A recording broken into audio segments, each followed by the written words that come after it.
go. What's up, y'all? What's going on? Tonight, we're covering 1991's Mao Ii, the Don DeLillo book, the work of postmodern prose that is kind of a sequel to his earlier novel, Libra. And we've covered Don DeLillo here before. Of course, we did his seminal White Noise, 1984 and 1995, White Noise. And I thought tonight that we would do this book, Mao Ii, because it covers a number of interesting topics within the narrative that really get at the truth of, well, a bunch of different things that I'm going to go into.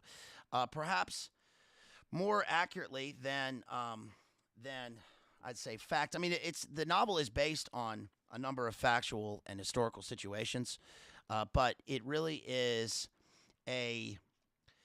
not a pastiche. It's a novel that, in a number of ways, predicts the Big Nine event and predicts, in fact, the entire sort of landscape of post Big Nine event war on terror, and even today's world. So the work deals with.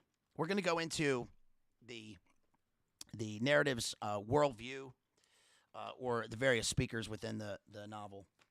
And their worldview, and of course, geopolitical truth. Yes, we are interested in that here. Hello. And so thank you for being here. And so I guess I will start with, of course, yes, I'm going to cover Mao Ii by Don DeLillo, 1991. And this is interesting because we just did another 1991 novel, which was Bret Easton Ellis's American Psycho.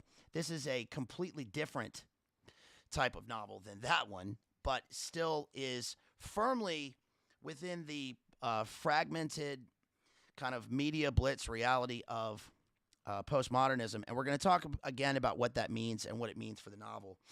And I just think this is an interesting one because it really deals with the similarities between the tourist and the writer as espoused within the narrative.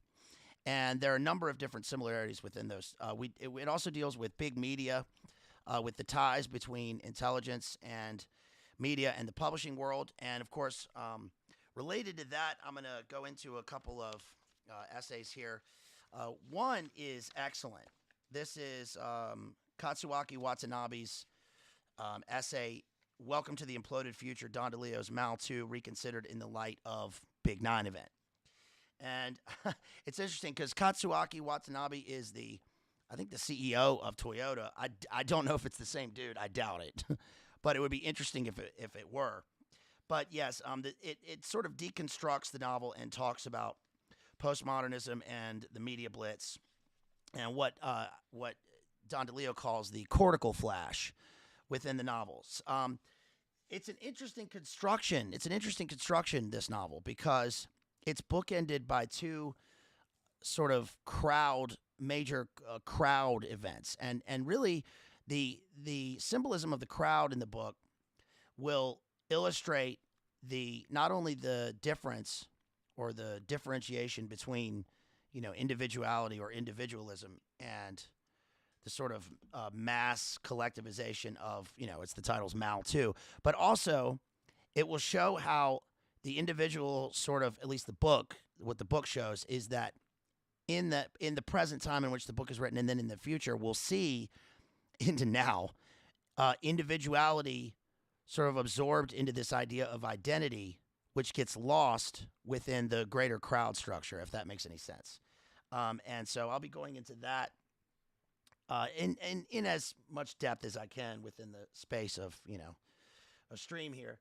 I'll also be covering just sort of just briefly. I'll be covering, let me show you a couple of other books that I got here. One is, we'll be talking about one of the characters in the novel is this guy, George Haddad. And to me, he is sort of a representation of the real-life George Plimpton, or at least there are some similarities. George Plimpton was the editor of the Paris Review. This is the Paris Review anthology released, 10 years ago or so. I got it when it came out.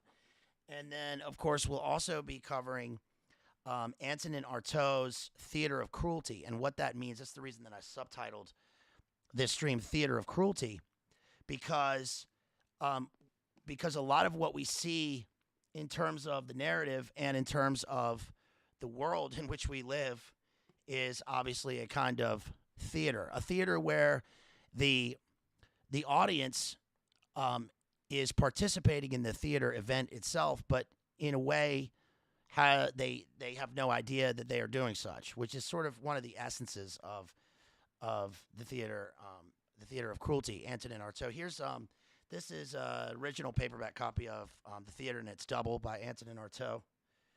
And then, of course, here's a reprint.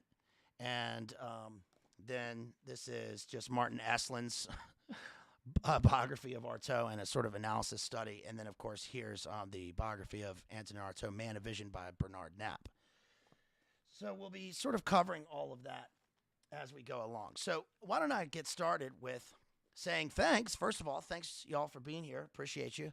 And especially if you're watching this later, please make sure that you go ahead and give me that thumbs up. Smash that like if you would. And thanks for everyone for subscribing. If you're watching this and you haven't subbed, please hit that sub button. I appreciate it. You can also support me via Super Chat. Super Chat links are in the chat, in the live chat right now with my homies. And also you can support me through PayPal, Venmo, Cash App, and I really appreciate that. We've got some good things lined up also to finish out Spooktober.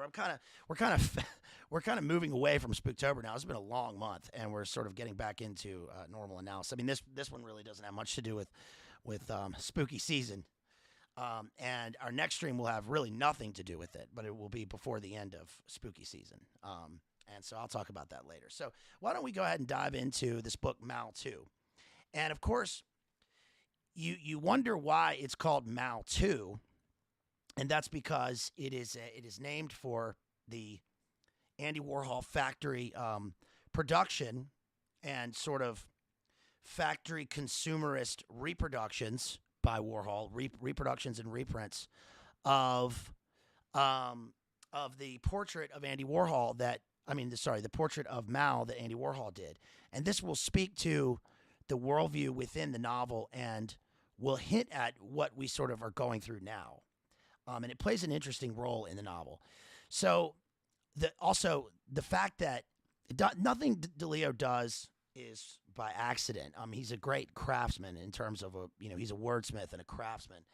And the reason that it's called Mao II with the Roman numeral 2 will be obviously because of the symbolism of the twin columns, which will play into the Big Nine event, which is not predicted within the novel, but the sort of aftermath of it is. And, of course, the WTC complex does play a role in the locus of the novel. So what happens in the book is basically that it begins with a crowd scene, which it's kind of a prologue. We just read Shakespeare, right? The past is prologue. It begins with a kind of a prologue, which is really a double bookend, again, speaking of the Roman numeral 2, the twin columns, of a mass crowd scene. And this is interesting because it begins with a view of a Mooney wedding. This is the Unification Church. If you know anything about the Korean CIA front or CIA funded Mooney Church, right? The Unification Church. And in the 80s, well, even up to now, I think, but in the 80s, they would have these mass weddings. And by mass weddings, I mean like thousands and thousands of people getting married en masse by their Mooney priest / CIA. There goes the dog. Hold on. And one of these took place in Madison Square Garden. And the one that we're seeing takes place in Yankee Stadium. And so, give me 1 second, you guys.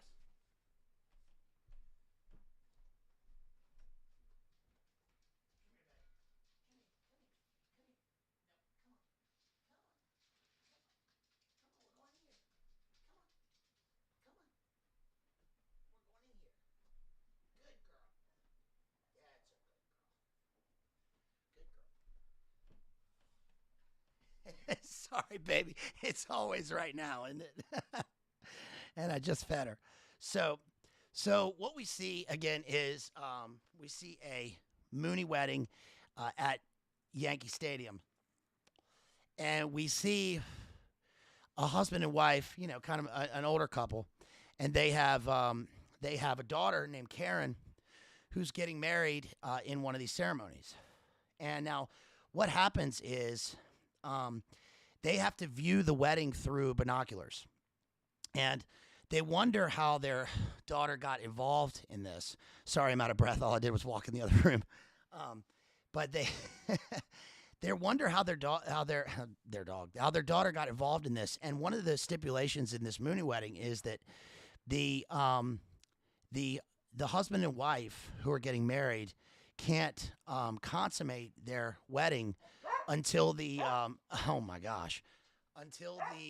allowed time. I'm really sorry, you guys.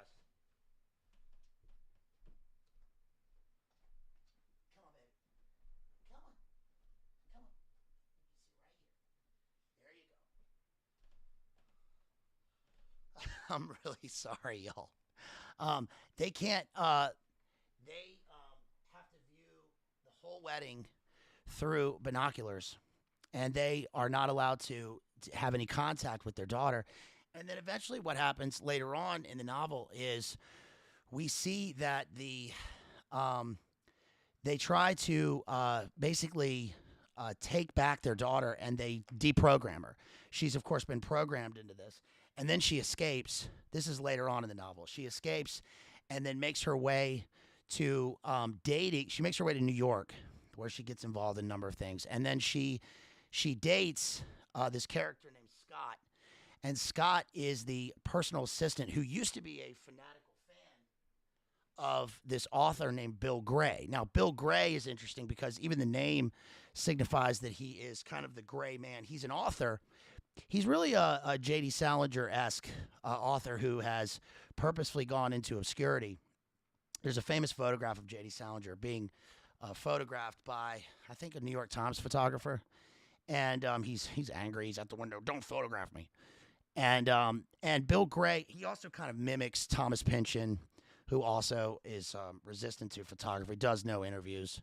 Sort of the same with Cormac McCarthy. I mean, Cormac McCarthy was on Oprah, but that was a long time ago and doesn't really do interviews.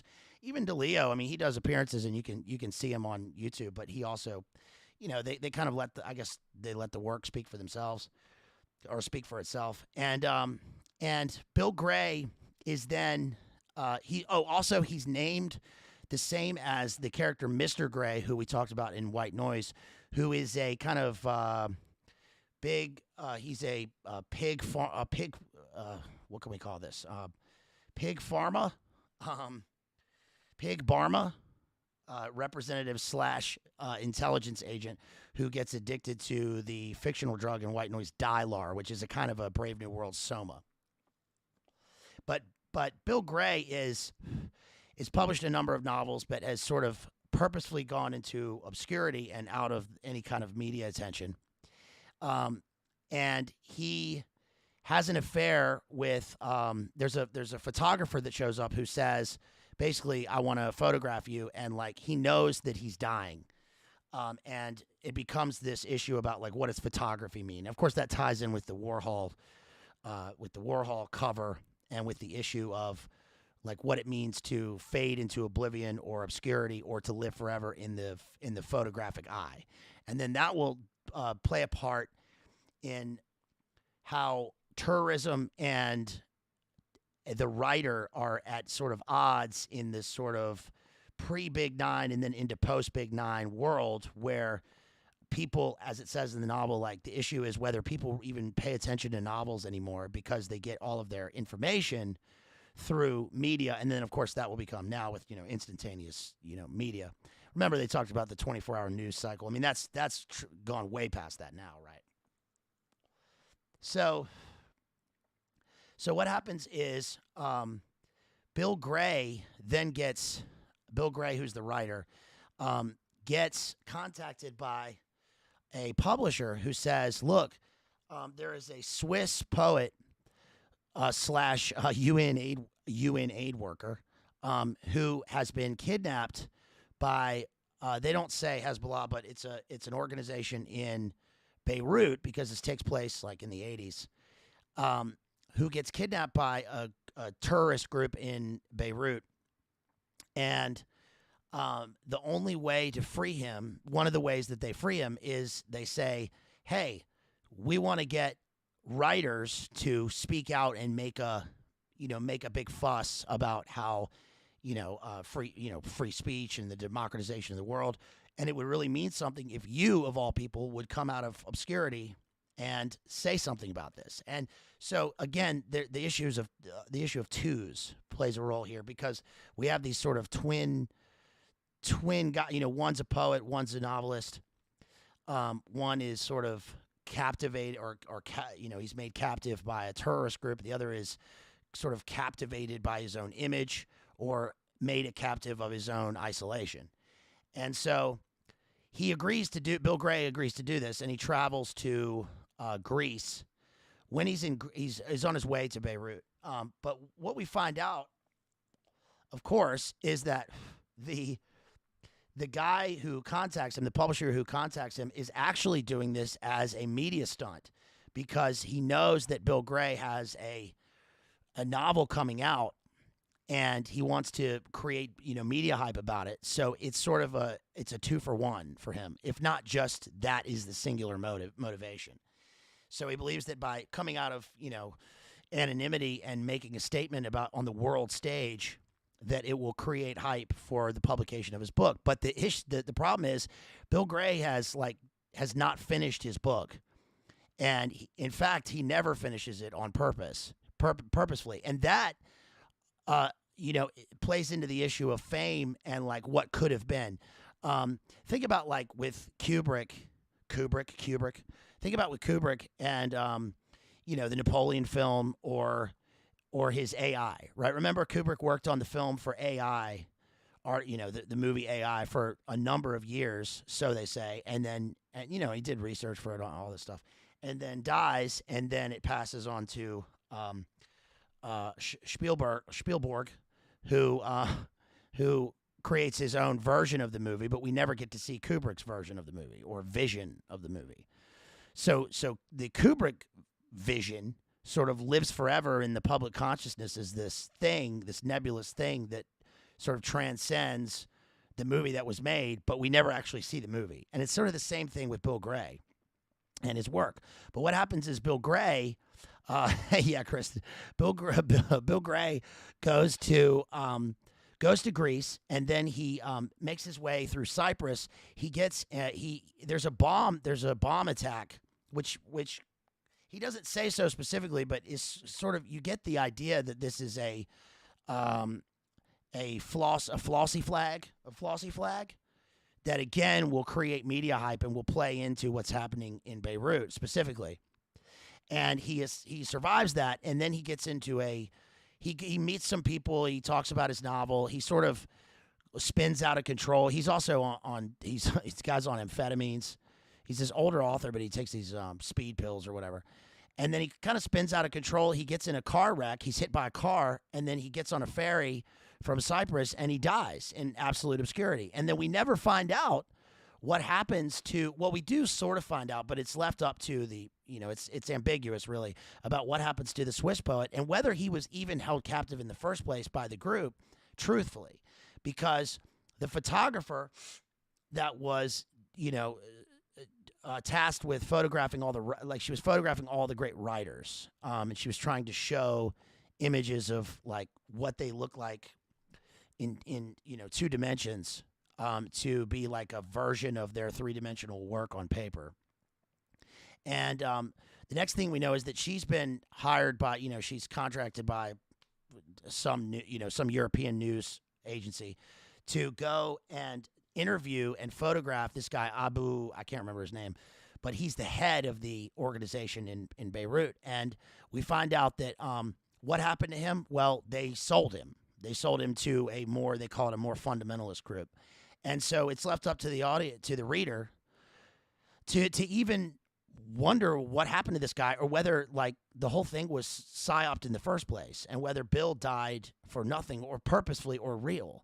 And then the book ends with another crowd. So we get 4 crowd scenes throughout. We get the Sheffield football. We get the Sheffield football Sheffield football massacre, right? The stampede. We get the Mooney wedding. We get the Ayatollah's funeral. And then there's one more. The one that happens at the end is, let's see. That's not the Ayatollah. That is, I can't remember the one that happens at the end. But it's bookended by these crowd events. Is it the interview? I think it's the interview with the guy, Abu Nadal.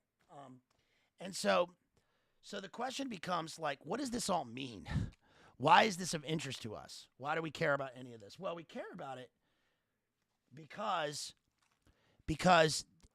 in a lot of ways, DeLillo and this book will, again, really encapsulate in a narrative the fragmented nature of what people see as postmodernism. And it's interesting that the postmodern world really, as an artistic movement, begins with, DeLillo will often talk about the white flash and the consumeristic white heat of the future, because in the 50s, in the ad world and so forth, ad agencies, as he discusses in the book, will point to something called the white heat of the future, right? Which is like, it's part of the American dream in their eyes, but then will become sort of the globus dream, which is, you get value through consuming, right? Buy these products, right? Buy all these products. Everything is corporate, has a name, and so your identity becomes like the names of the products everywhere, right? Think of like Kaiser Sose. It's kind of, you get Kaiser Sosed, right? It's like, the truth of your narrative is simply taken from random disparate names of corporations and thrown into your world is like what is postmodernism. And the white heat of the future will then become, it arises from the singular postmodern event, which is the big atom event. Right, the big 1945 event, which is like a literal white heat. And that's, of course, modernism as a movement is like 1901 to the present, right? But really, like I've said a number of times, I mean, in my opinion, I'm just a dude, but my opinion is that the postmodern era is kind of a subsection of modernity in general, right? Beginning in 1901 with the death of Queen Victoria. And then we have 1901 to 1945, which is the true modern era. And then that changes in 1945 with the big 1945 event. And the big 1945 event, the big atom, or the two of them, right? Remember there were two, creates this moment in time where everything changes in the sense of like warfare, for instance, where people, can no longer even dream of fighting face to face or hand to hand. Now it's, or even with, bombardment, and think of, the mortar attack or even the bomb attack or the aerial bomb attack. Now it's a button, right, with a singular flash that will annihilate an entire populace. And then 1945 to 2001, of course, and then we have the Big Nine event, which is another dualistic two, sort of white flash, which he discusses in the book. And then we go from the Cold War to the War on Terror to the War on the Self, right? And the Great Reset, where we are now. And I'm not just trying to throw a bunch of terms, right, out there. These actually play a part in the narrative itself. These aren't just things I'm tacking on to the book. DeLillo discusses all of these, not in the terms I just did, but they play a role in the book, because what the book is really about is the nature of meaning in terms of the postmodern view of the people in the book. And it's interesting, of course, we always get this, right? That it's ironic that Bill Gray, the gray man, he's not the everyman, he's the gray man. And it's interesting that he's gray because, again, one of the issues in the book is individuality sort of fading into the obscurity of the crowd, right, or the collective or the what have you, especially in the light of this dialectic that we get between consumerism and collective communism. And we see that it's all arranged by these sort of nebulous, shadowy figures at the top, and they get Bill Gray to play a role in this, but he sort of bucks the system in a way. But what the ironic part is that he, in his old age, is starting to try to come to terms with what his art means and what his life means and what it means to live forever. And he is, ironically, he talks about God, and he's obviously searching for salvation, but he ends up only finding that he gets the choice really to live forever, metaphorically speaking, through this photograph, which he takes. And then he ends in obscurity with sort of finding no meaning. And that really is postmodernity or postmodernism, in my opinion, right? Meaning that for all of the fragmentation, we get people who are conscious of meaning or the desire for meaning or the striving for meaning or transcendence. They're striving for, salvation, but they never stop to pray, right? They never stop to think about their soul, except for Karen, but the Karen figure in the book, who she's sort of warped into getting this through this unification church, which is this,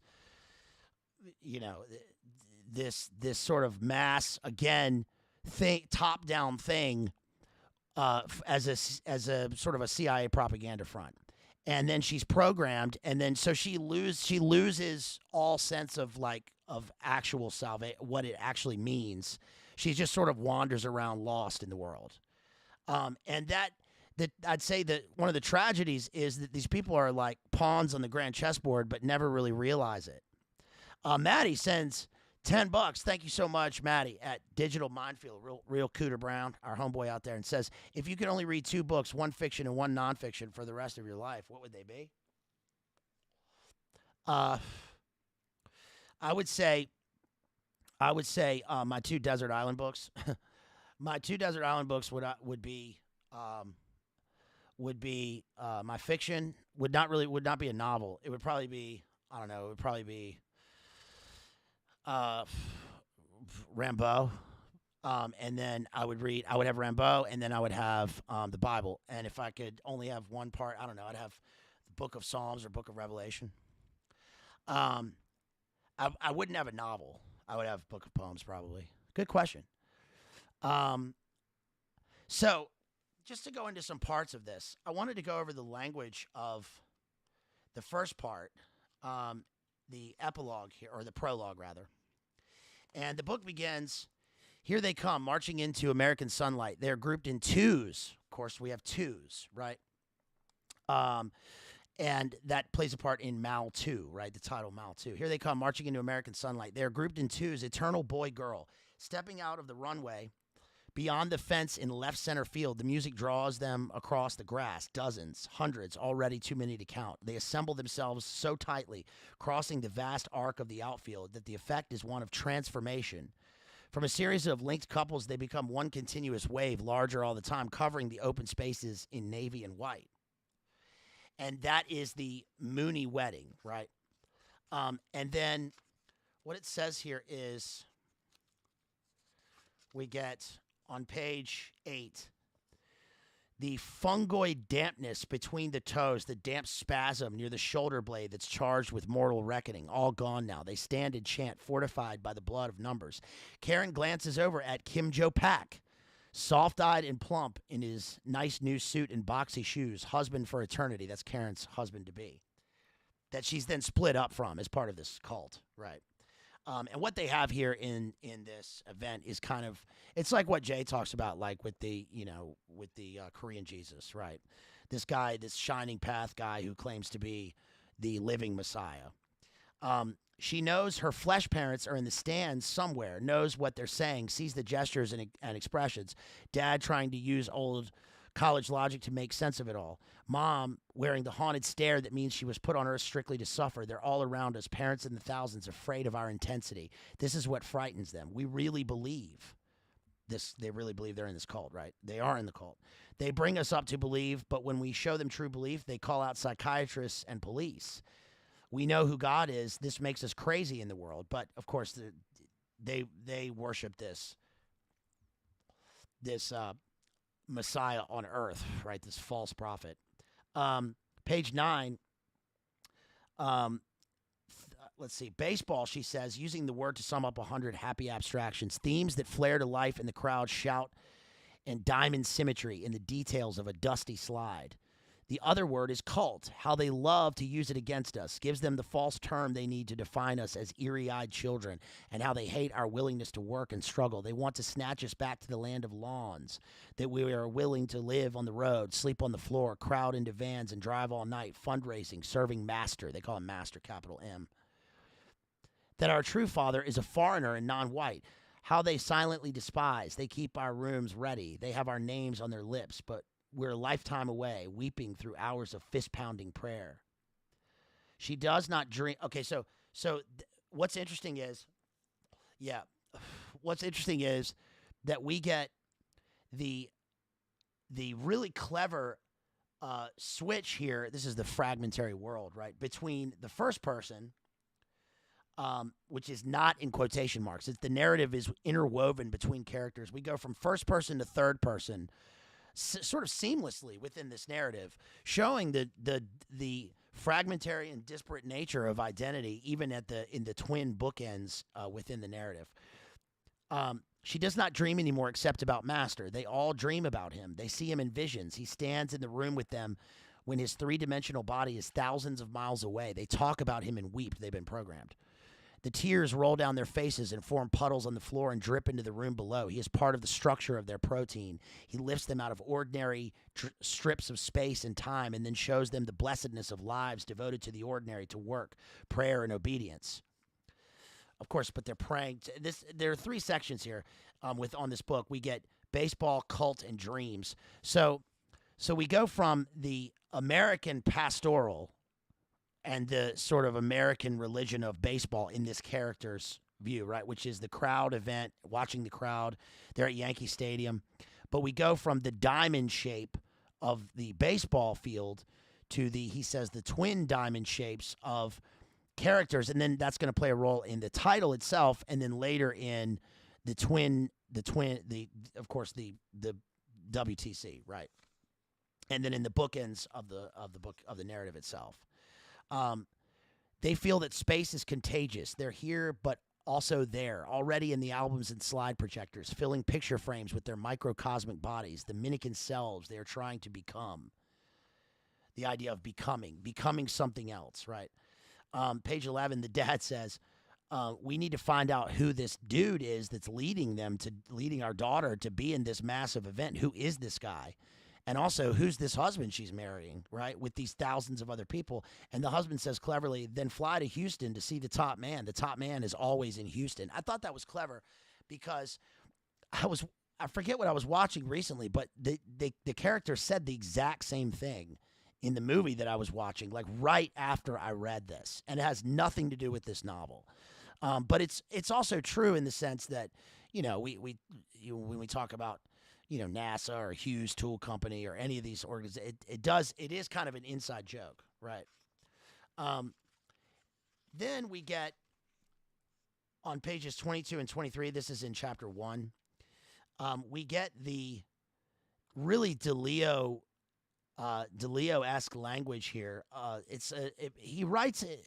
He's such a great craftsman because all of his novels are within the world of this postmodern landscape where the language becomes synthetic. It's almost like it's not a robo language, but it's like the language of big media and pharmaceutical advertising, all in one, interwoven in the very daily lives of the characters. They become, as he says, psychic intruders or living shadows. He says, in fact, I got lost several times on my approach to the city and then got rattled by traffic, even though it's only weekend traffic. And I finally got straightened out and even found a place to park. But there were unsettling moments yet to come, psychic intruders, sort of living shadows, and they speak.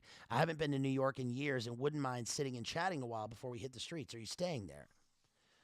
I wrote here, my note was intro to psychosis, psyops, and flossy flagz, Moonies, and then programming in the psychology and obsession with plane crashes and disaster of postmodernism. Okay, so what we see here is, he says he watched Broadway float into the curved window and felt as if blocks of time and space had come loose and drifted.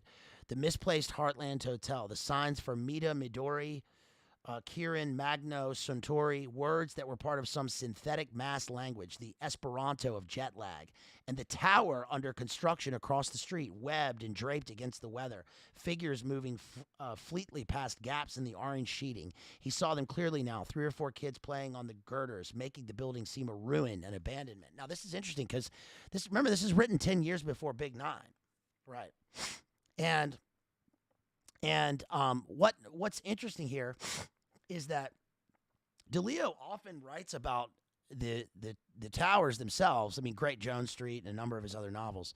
And one of the things that he always juxtaposes is the construction of the towers themselves against the floating garbage on the streets of New York.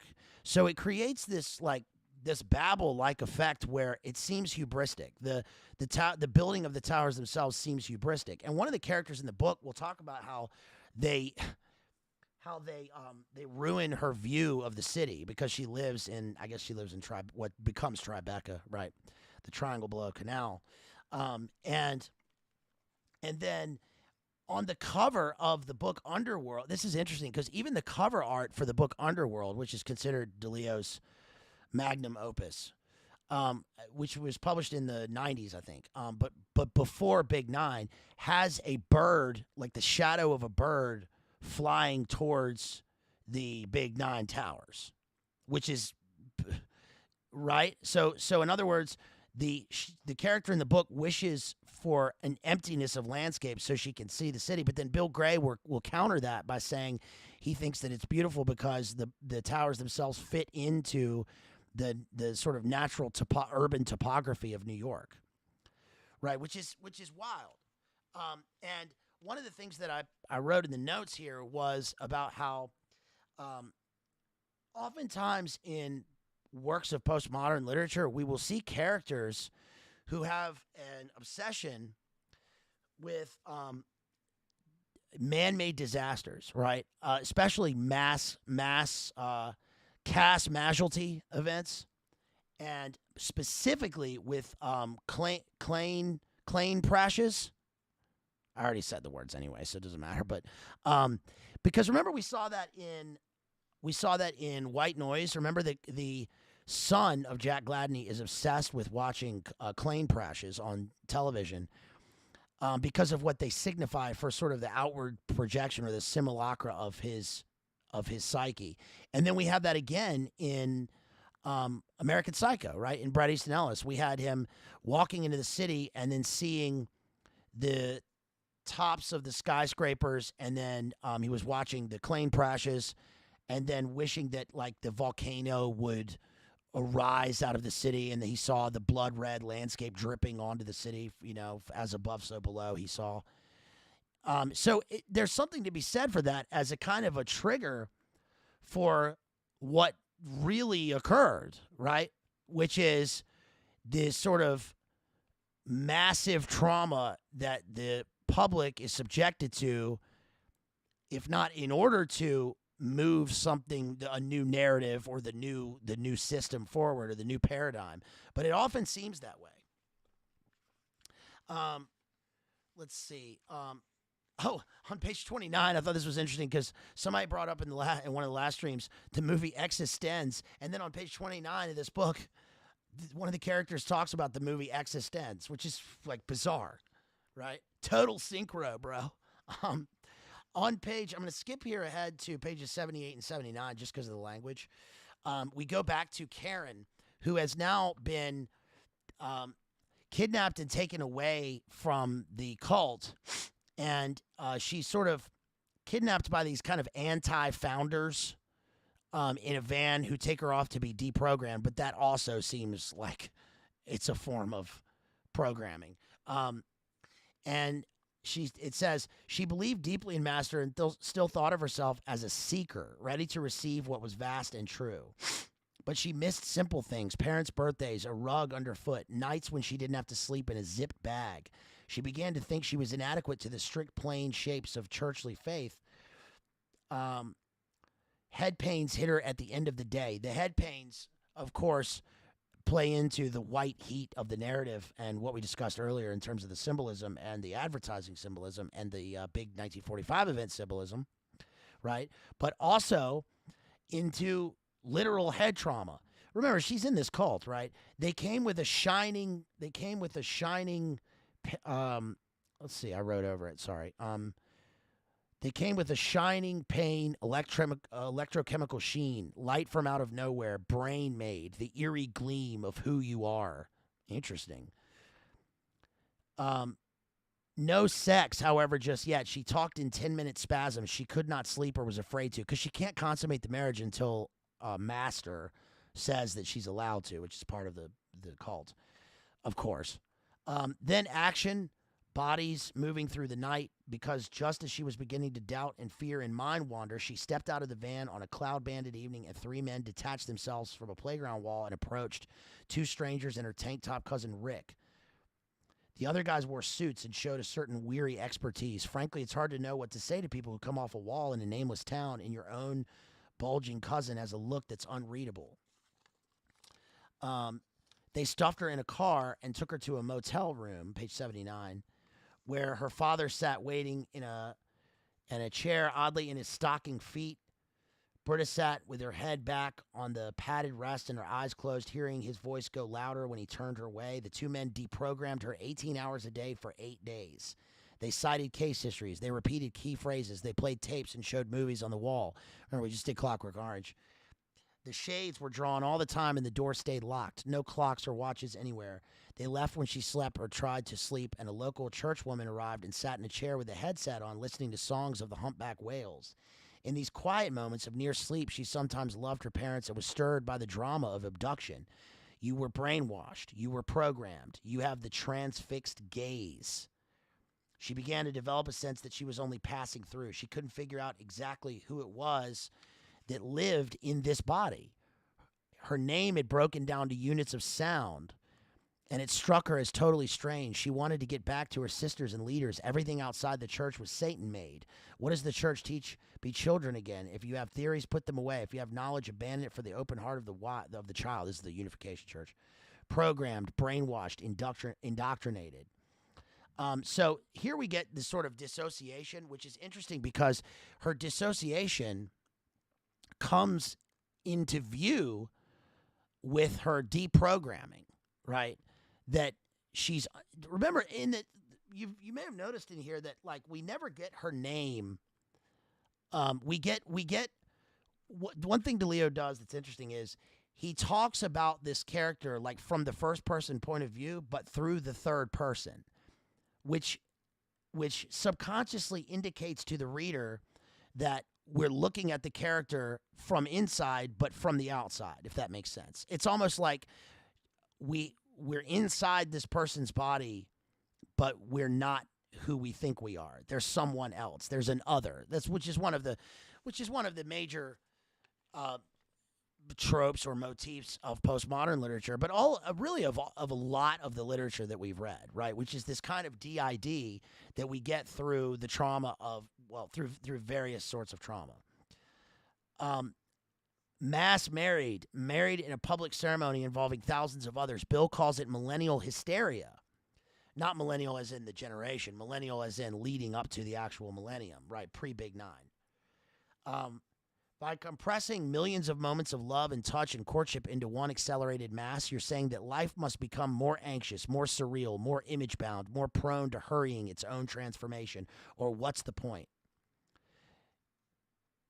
You take marriage, the faith of the species, the means of continuation, and you turn it into a catastrophe, a total implosion of the future, quoting Bill.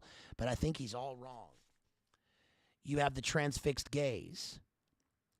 Let's see. It says, maybe you want to, this is page 81, maybe you know the feeling of being deeply, as they say, conflicted, like you want to stay but you want to go, and they bring in a person you'd like to stab in the neck with something jagged. They stopped at a motel in mid-Ohio, and the mood turned uneasy.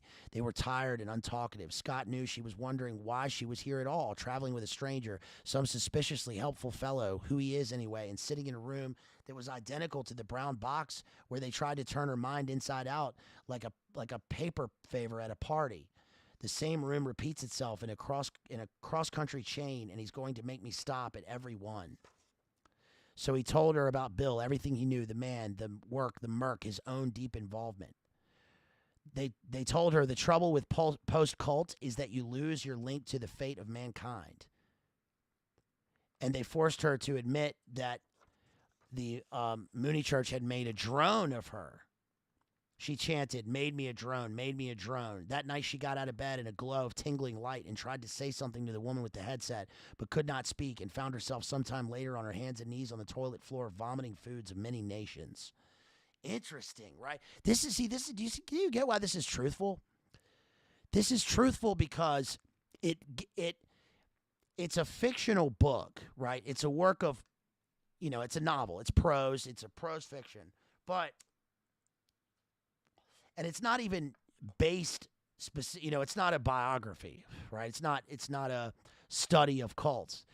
But what it does is it gets to the truth of what programming is and deprogramming in a way that you don't often see explored, because we get to know the visceral reality of some of these things.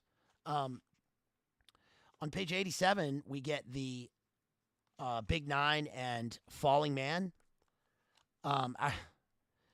Don DeLillo's got a work called The Falling Man. Everybody knows what The Falling Man is, and that famous photograph that I wrote in my book that I wrote during my graduate degree. I've got a poem called Falling Man. It's just slightly different from this, but anyway, out of the south windows, the trade towers stood cut against the night, intensely massed and near. This is the word loomed in all its prolonged and impending force. The looming towers, which is interesting because the dichotomy not only between the two towers themselves, but also between the towers and the shadow, right? Between the shadow and the act. The difference between the shadow and the act is this kind of dialectic where we see this loss, this sense of like wandering through this labyrinthine maze of unreality that we get in the fragmented landscape of postmodernity in terms of literature. That whole scene is mirrored. Everything in the book is mirrored, right? We get, which again plays into the mirrors of the windows of the towers themselves, or the mirror, the convex mirror is it convex or concave? Well, I don't know, whatever. Of the mirror of the photographic eye or the camera lens itself, which plays such a major role in this book. And the deprogramming right there, and the talk of being programmed and TORTURE plays into what happens to this this Swiss poet slash aid worker, so-called aid worker, who is almost certainly, as we know, and DeLillo doesn't state this, but he hints at it, who is traveling to Beirut on a cover, right? It's a cover.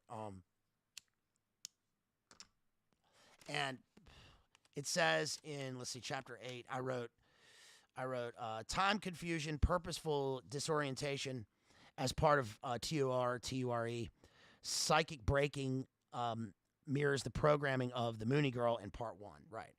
So he gets kidnapped by this unnamed terrorist organization, and they're going to describe, not in sort of factual details, but in sort of truthful details in terms of what it really, the significance of his TORTURE. what this means. So it says, time became peculiar. The boy took off the prisoner's hood when he came to feed him. The boy also wore a hood, a crude cloth piece with ragged slashes at the eyes. And one of the questions that the photographer woman will ask the Abu Rashid character at the end is, why two hoods? Why do both characters need hoods? Why does the guy, the kid who's, in charge of, he's sort of the liaison slash TORTURER of this guy, Jean-Luc, Julien, why does he need a hood, but the prisoner also needs a hood? If you have one, then you don't need the other. But that's because we see that both are sort of prisoners of themselves and prisoners of a larger sort of mass crowd fanatical event. It's just that the difference is that the hooded boy knows in a way that he is what he's doing, right? He has a role. Julien, he of course doesn't know his larger role, or he doesn't know how he fits into their system. He just knows what he's told to do. And that mirrors Karen, who's within this larger, Mooney group, but doesn't really know why she's there, except for what she's been programmed to know. But when we get Julien, the irony is that he is also part of this, but he doesn't know. He doesn't know why. He doesn't even come to understand that he has to think about knowing. He just, and that also plays a role in what the reader is subjected to, because the reader has to really look deeply into this to understand what is going on with this character. I think our homegirl, Kristen Slowboy Whiteboard, just sent a super chat. So let's check that out real quick. Thank you to our homegirl. Let's see. Sweet.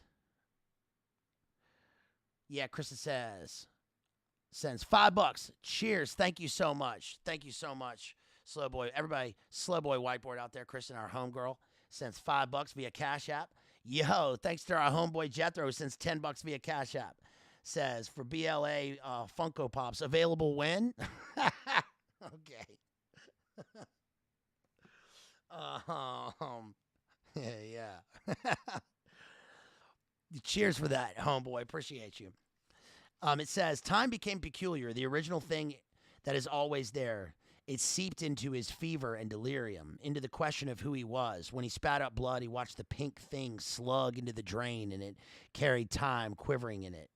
Be alert and note the details, said the conscientious tape running in his head, the voice that whispers, you are smarter than your captors.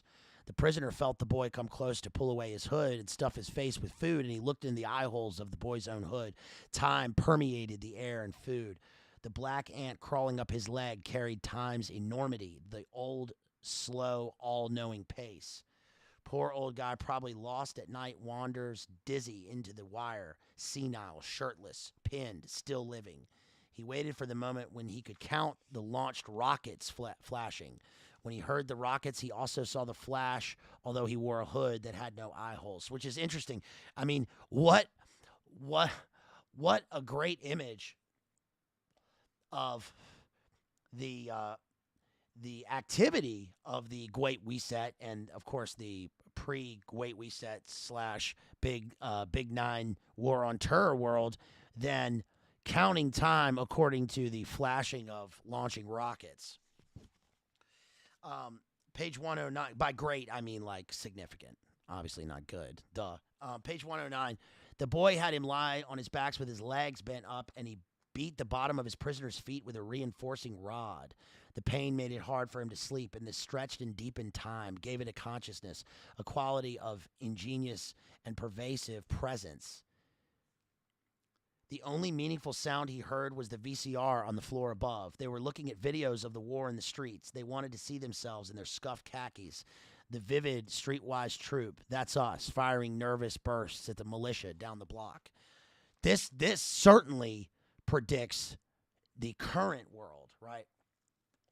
The all-out, ubiquitous media blitz of everything recorded, almost in a fetishistic way in terms of the violence, right? The boy forgot to replace the hood after meals. He forgot the meals. The boy was the bearer of randomness, and that really hints at the truth of this more than any sort of documentary book about what it means to be in this guy's situation in terms of us, the sort of layman reader, because he's talking about the randomness, right, and the non-predictability of the TORTURE method. We often hear about this, but we sort of get this in a first-person disassociated third-person point of view here in a really visceral way. Page 110, there was something about the sound of launched rockets that induced a cortical flash, the brain light under the hood that meant the Christians and the Muslims, that meant the sky was glowing, the city banded in rhapsodies of light and fire all the way to morning when men came out of stifling shelters in their underwear to sweep away the rubble and buy bread. We saw this, of course, with the big BOMB event that happened in 2020, right, in Beirut. Remember that?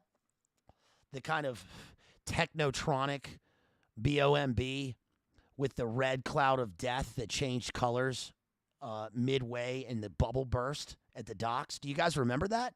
I remember that vividly. I mean, how could you forget that? Right? This sort of like weird, neutrino bomb flash that occurred, and we get all of the sock media, right, of the first-hand Twitter videos of weddings going on and people walking about their day, and then this massive ripple of flash and audio destruction, and then the fragmented rubble landscape of death that occurs afterwards. And of course, when they're talking about this, they're talking about Jeff says that was quite a day. That was quite a day. And it's interesting how that sort of thing is like totally forgotten, or at least erased by osmosis into all the other various events that were occurring. And then the narrative that was quickly rolled out afterwards, right? And what they're talking about here when they talk about the two groups fighting is, of course, you remember was it 1985? The 1985 big event that occurred in Beirut, right? When Reagan was president, sending the and of course, what we get is all of the manufactured larger context where this becomes a simulacra of the grand chessboard. And the two groups, of course, are the Hez group and the phalangists, the Christian militia in Beirut, fighting over territory, and that's just the basic level, right? Of course, with the other groups playing a role in this, the Zio groups. The only thing he didn't have time for was originality. No, he didn't hate the boy who had scrappy hands and chewed up fingers and was not the author of his lonely terror, but he did hate him, didn't he? Or did he? Or not? Right? Unpredictability. And again, it's interesting, his diction there. He chooses the word author, the author of his lonely terror, because the question will become what that means, right? And the differences and similarities between the importance and significance of the author and the terrorists in the kind of lead up to the Big Nine. On page 112, there's this paragraph, great paragraph. My note was, the truth of what it's like to be a prisoner, a cog, an initiate into the new culture, the system of world terror. In the beginning, interesting, he begins the paragraph in the beginning, because it's sort of this neo-Gnostic transhumanist world created on this chessboard. In the beginning, there were people in many cities who had his name on their breath. He knew they were out there, the intelligence network, the diplomatic back channel, technicians, military men. He had tumbled into the new culture, the system of world terror. And they'd given him a second self, an immortality, the spirit of Jean-Claude Julien. That's his name, Jean-Claude Julien. He was a digital mosaic in the processing grid, lines of ghostly type on microfilm. They were putting him together, storing his data in starfish satellites, bouncing his image off the moon.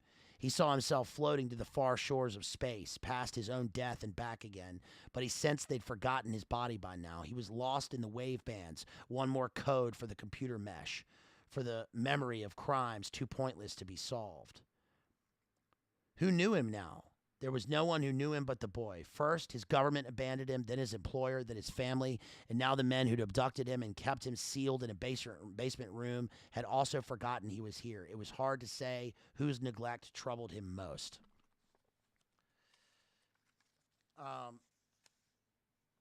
Let's see. On page 122, it's an interesting part. People who make phone calls don't set off BOMBs. The real terrorists make their calls after the damage is done, if at all.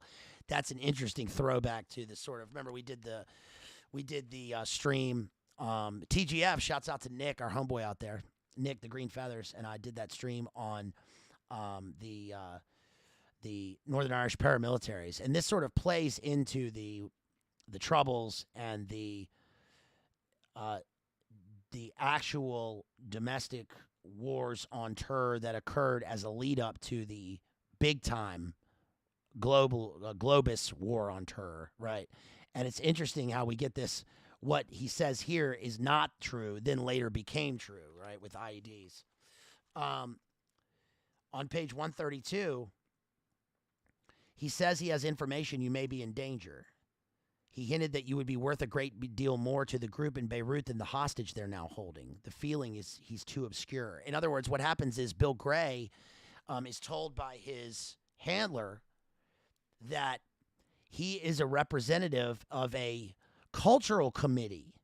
And the cultural committee has ties to the terrorist group who reaches out to him to say, we've got this poet who's also this sketchy aid worker, he says, and that they're reaching out to Bill Gray, who is kind of a representative of the literati. And isn't it interesting that we see this tie between Intel, publishing, and terror? And in a minute, like when I finish going over the sort of the deconstruction of the book, I'm going to look at a couple essays that will discuss some of these real life characters. And because this is not made up. It's fiction in the book, but it's not made up in terms of reality. But of course we do believe it. We have to. The whole thing is so hard to believe, I almost don't believe it. It doesn't break any laws of logic or nature. It's unbelievable only in the shallowest sense. Only shallow people insist on disbelief. You and I know better. We understand how reality is invented in terms of the reality of what they're going through here, and in terms of the grander narrative that we are all subjected to every day in terms of geopolitical events. A person sits in a room and thinks a thought, and it bleeds out into the world. Every thought is permitted, and there's no longer a moral or spatial distinction between thinking and acting. Semtex H. So everything's permitted, right? We get, let's see, in this world, in this novel, and then let's see, on page 144, we get an illustration of the difference and disassociation between the writer and the speaker. Bill was not an autobiographical novelist. You could not glean the makings of a life shape by searching his work for clues. His sap and marrow, his soul's sharp argument might be slapped across a random page, sentence by sentence, but nowhere a word of his beginnings or places he had lived or what kind of a man his father might have been. So that really plays into what I've talked about before, which is the difference between the writer and the speaker, or the author and the speaker, which is to say that just because the writer is writing the novel doesn't mean it's the personal viewpoint or worldview of himself. These are characters. Once he puts pen to page, he becomes a character. But we do get a worldview gleaned through the words of the speakers in the novel. Let's see. We get... Okay, this is a great image here. Let's see. Uptown, there were schoolboys wearing ties as headbands. They widened the neck part to fit around the forehead, with the knot near the right ear and the main part drooping over the shoulder, shooting with their school bags. In other words, lifting the school bag to the hip Uzi style and spraying imaginary fire with their lips pushed out.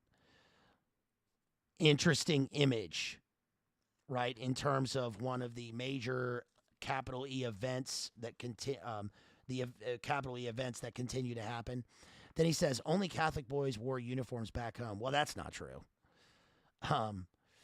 Because any I can't speak for everybody, but any prep school or boarding school, you know that you wear you rarely wear jeans. I don't know what they do now, but you rarely wear jeans. You wear your school clothes even on the weekend. She remembered. Let's see. In the loft, she looked at a photograph of refugees in a camp. The whole picture out to the edges, nothing but boys crowded together, most of them waving urgently, pale palms showing, all looking in the same direction. Bareheaded boys, black faces, palms that catch the glare. And you know there are thousands more outside the edges of the picture. But in the midst of the visible hundreds who are jammed and pushed together, waving, this suffocating picture of masked boys, she noticed a single worried adult, one man's head showing at upper right. And he's wearing a knit cap and has his hand near his forehead, possibly shielding his eyes from the glare. And all the boys are looking in the general direction of the camera, and he's standing diagonally and peering over the heads and across the frame and out of the picture. He does not look like an official or a leader. He's part of the mass, but lost there, stuck there on the page that's filled with waving boys, and nowhere in the picture is there a glimpse of ground or sky or horizon. It is only heads and hands, and she wondered if the waving was for food. Throw the food. All those grimacing boys looking at the camera. Are there truckloads of food on the other side of the camera, or is it just the camera they're waving at? The camera that shows them an opening to the food. A person comes with a camera, and they think it means food, and the lost-looking man whose mind is not on the food or the camera, but on the crowd, how he might escape before they trample him. That's almost a work of prose poetry, because you notice the repetition of the words camera and food, because those are the two things that the two sides of the photograph are concentrated on. The photographer of this mass crowd event at the refugee camp is focused on, obviously, the camera itself and on the people, and then we think that the subjects, which are living people within the view of the camera eye, are focused only on food. So it becomes where the perspective goes and where their eye is drawn towards.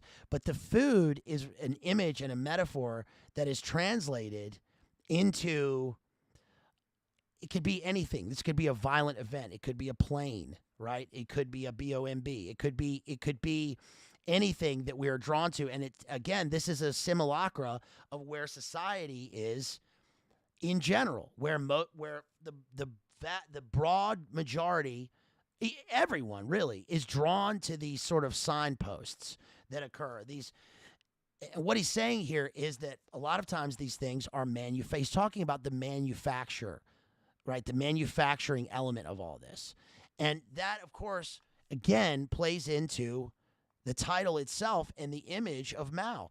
Remember, it's not Mao, it's Mao Ii, indicating that there's like almost, the reproductions almost go into infinity in terms of the number of silk screens or screen prints or whatever. And that, remember, Warhol's whole artistic movement, his place, his HQ is called the factory, which means that the things are manufactured, right?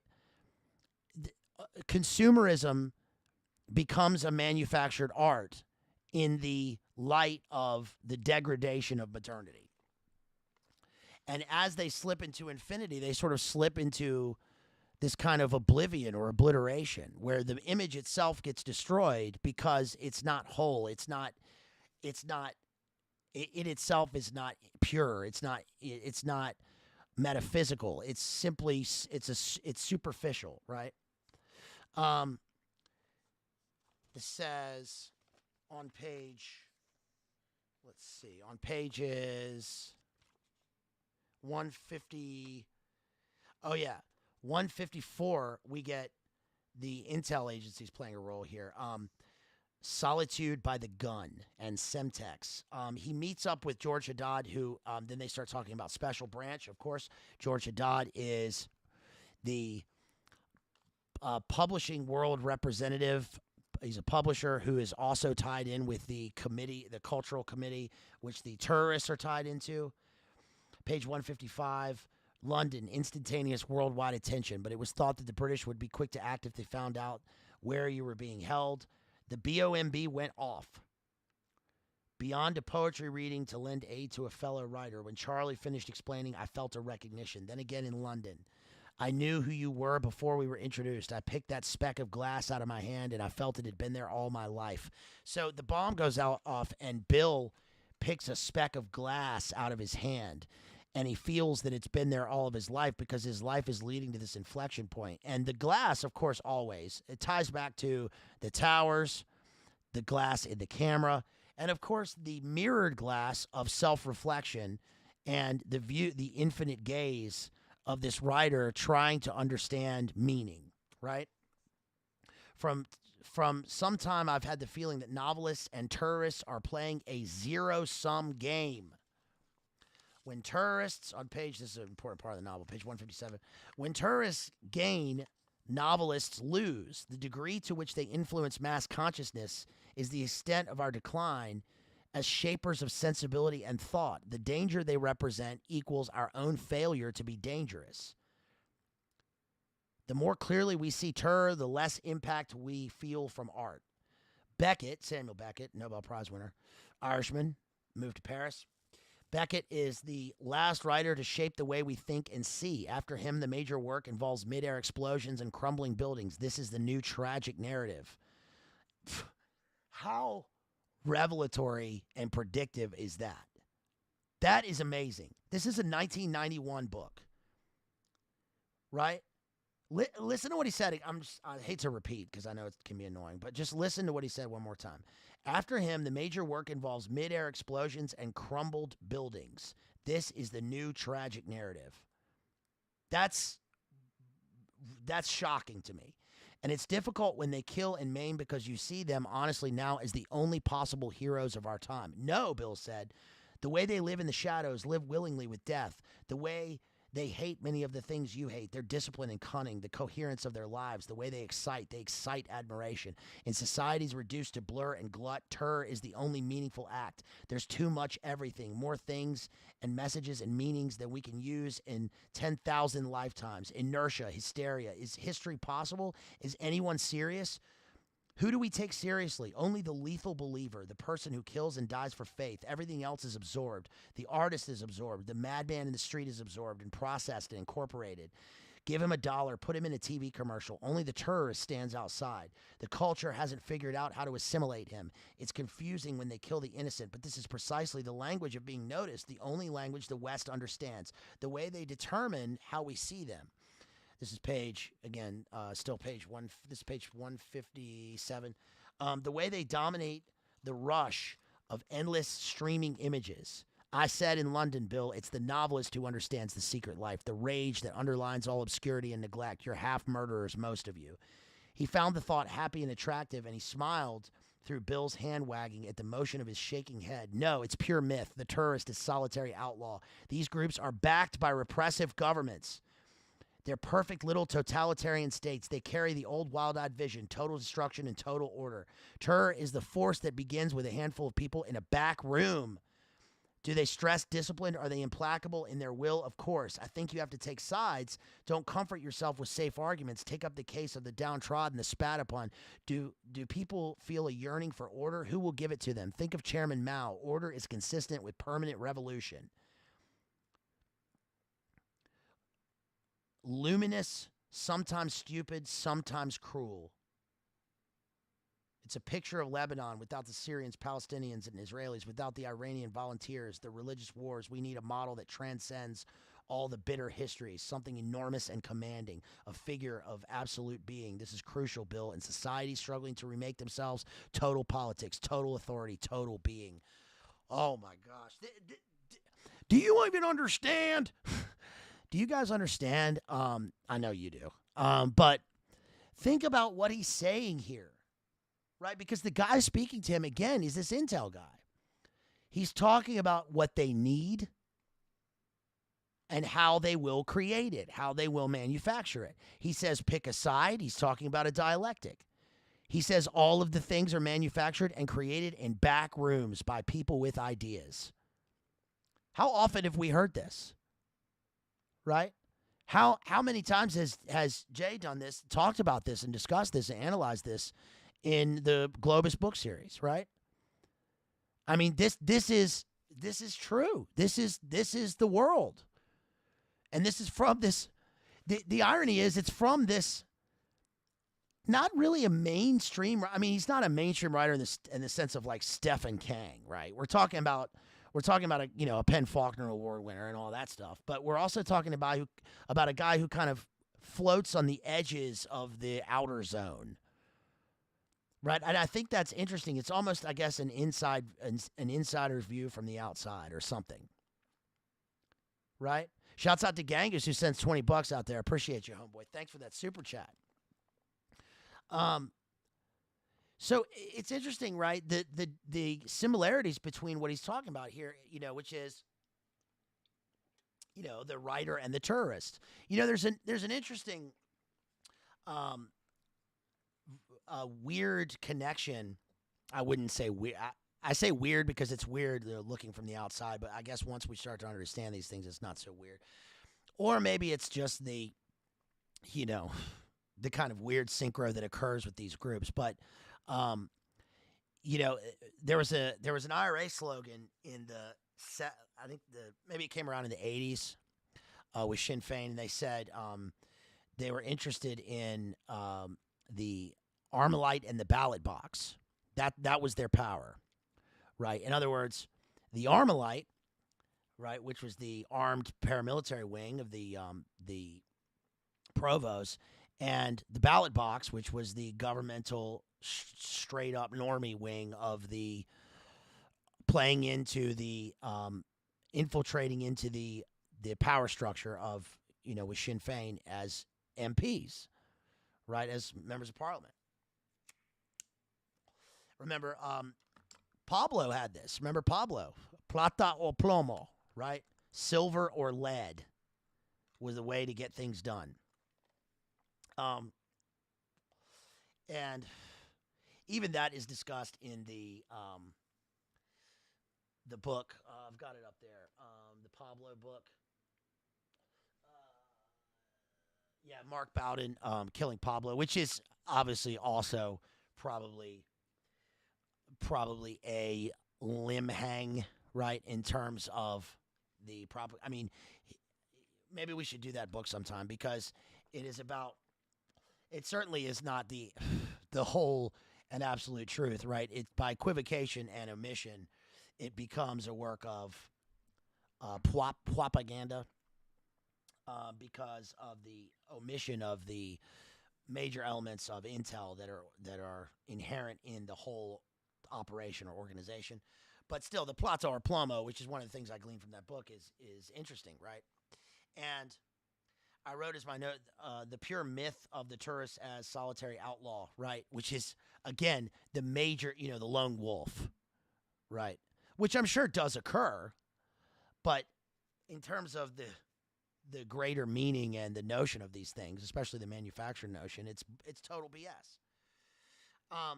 He says, do you know why I believe in the novel? It's a democratic shout. Anybody can write a great novel, one great novel, almost any amateur off the street. I believe this, George. Some nameless drudge, some desperado with barely a nurtured dream can sit down and find his voice and luck out to do it.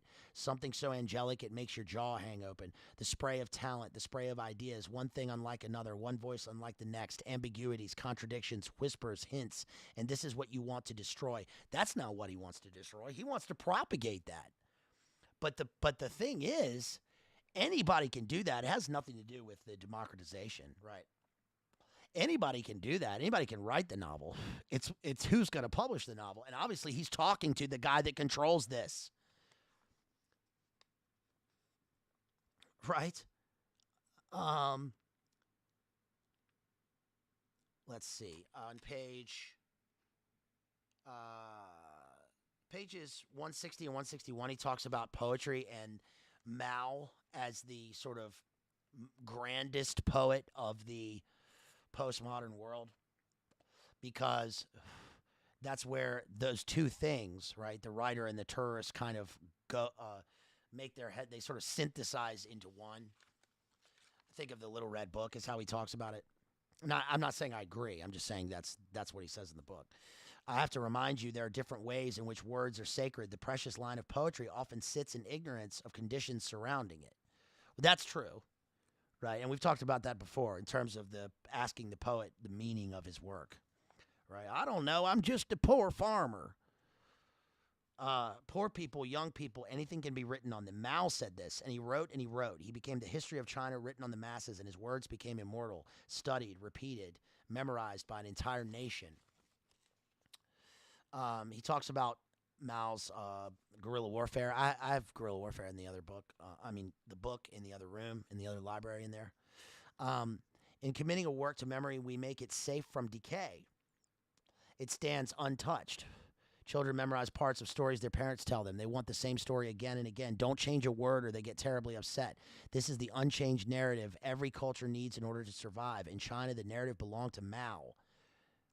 They became a book-waving crowd. Mao was a poet, a classless man, dependent on the masses in important ways, but also an absolute being. Bill, the sentence maker, I can see you living there, actually, wearing the wide cotton trousers, the cotton shirt, riding the bicycle, living in one small room. You could have been a Maoist, Bill. You could have done it better than I. It's interesting. He says you could have done it better than I, right? What has Jay talked about? Mao as the Yali, right? The question you have to ask is, how many dead? How many dead during the Cultural Revolution? How many dead after the Great Leap Forward? And how well did he hide his dead? This is the other question. What do these men do with the millions? The killing is going to happen. Mass killing asserts itself always. Great death, unnumbered dead. This is never more than a question of time and place. The leader only interprets the forces. And then Bill, I can't even read the rest of it, but George goes into the meaning of manufacturing these things and what is necessary for his vision of the future, which is pretty disturbing. Let's see. And then finally, we have Beirut. Oh, hold on. On page, let's see. Page 224, right before the epilogue. But the manuscript would sit, and word would travel, and pictures would appear, a small and deft selection, one time only, and word would build and spread, and the novel would stay right there, collecting aura and force, deepening old Bill's legend undyingly. The nice thing about life is that it's filled with second chances, period, quoting Bill, period. Okay, and then in Beirut, we get the interview with this guy, and this is the two bookends are really probably the best parts of the novel, except for those excerpts that I just read. Britta's the name of. Interesting, she's called Britta, like she's a filter. She's a filter for her handlers, and it says she's the photographer who was having the affair with Bill and also with Scott, her ex. Scott is the probable schizoidal / fanatic fan who becomes Bill's assistant. And she has an affair with both of them. Britta waits, and then she's on assignment, and she goes to Beirut to interview and photograph this terrorist leader. Britta waits for the point of story number 3. They told 3 stories here, which I'm not going to recount. Isn't there supposed to be an irony, some grim humor, some sense of peculiar human insistence on seeing past the larger madness into small and skewed practicalities, into the off-shaded moments that help us consider a narrow hope? This business about the nails doesn't do a thing for her. And she's not crazy about the other stories either.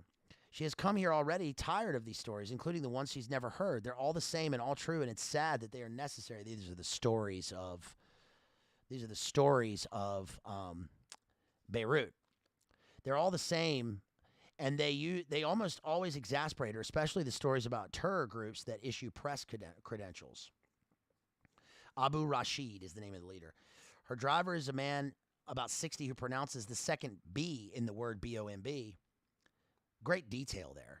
Great detail from DeLillo that gives us the locus, right? The place, the actual place, and a sense of the essence of the place, of Beirut. He has used the word about 11 times, and she waits for it now, softly repeating it after him, the B-O-M-B. The people in Lebanon must talk about nothing but Lebanon, and in Beirut it is clearly all Beirut. A beggar approaches the car, chanting, one eye shut, Luminate confirmed. Chicken feathers stapled to his shirt. The driver blows the horn at a guy who carries a bayonet in an alligator scabbard, and the horn plays the opening bars of California, Here I Come. The streets run with images. They cover walls and clothing, pictures of martyrs, clerics, fighting men, holidays in Tahiti.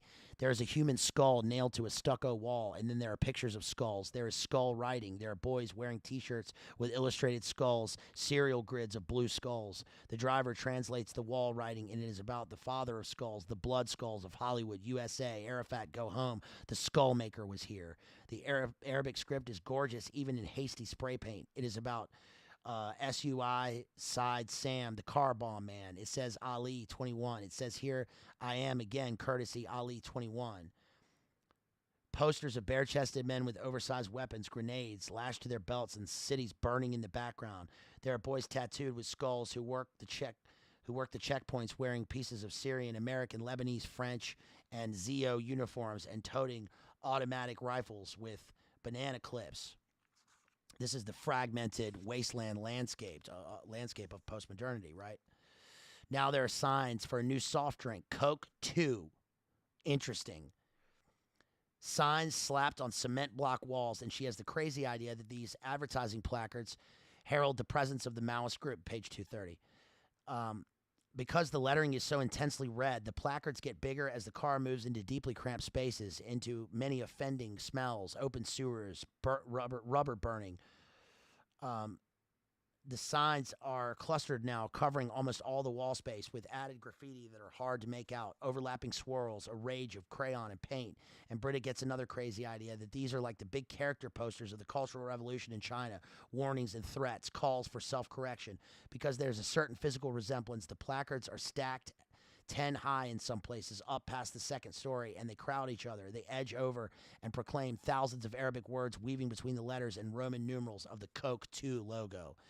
Do you get it? How it's like the second age, the second eon of this, and how the Coke 2 is supposed to be symbolic of the manufacturing of the Mao Ii poster, which is a manufacturing of the other thing with 2 that we talked about, and reality itself in terms of the chessboard reality of geopolitics, right? And how it's interesting that there is this hand-in-hand interplay between the Cultural Revolution and, like, with, let's say it was the voice of a new generation, right? Which is not Coke, but remember in American Psycho, we got the dichotomy between Coke and Pepsi as like kind of a simulacrum of the dialectic in culture, right? And what's literally happening here is that she goes to Beirut and she sees that the political posters have become the targets of the terrorist group themselves. When they stop targeting each other, then they start targeting the posters themselves. They start shooting the posters, right?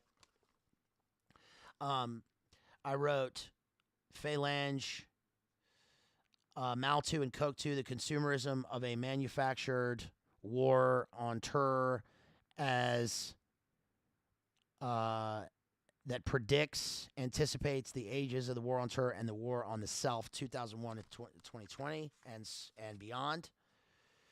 Don't bring your problems to Beirut is their slogan. He is saying we all have problems we can handle, so if we have communications difficulty in Munich or Frankfurt, we don't have to hear about it. Page 232. Britta says, look, I know everybody who comes to Lebanon wants to get in on the fun, but they all end up confused and disgraced and maimed, so I would just like to take a few pictures and leave. Thank you very much. Page 233, this guy says, we teach them identity, sense of purpose. They are all children of Abu Rashid, all men, one man. Every militia in Beirut is filled with hopeless boys taking drugs and drinking and stealing, car thieves. The shelling ends and they run out to steal car parts. We teach our children belong to something strong and self-reliant. They are not an invention of Europe. We don't, he says, no martyrs here. The image of Rashid is their identity. So this is the bookend that I forgot. In the introduction to this, I talked about the 4 crowd events or mass crowd events or the bookends to the book, to the narrative. We get the Mooney Church, where their identification and their identity becomes absorbed into the greater identity of their programmer, this false prophet Mooney, right?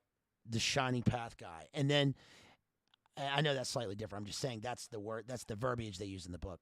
And then we get the Sheffield massacre, the trampling event, and then we get the we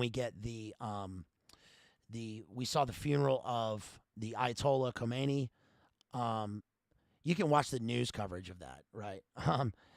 And see what it describes in the book. And then finally, we get the discussion of the Abu Rashid leader and how even in Europe, I mean, even in Beirut and Lebanon, as a flashpoint of the pre-war on terror events, various members and factions have their identities absorbed into their respective leaders, right?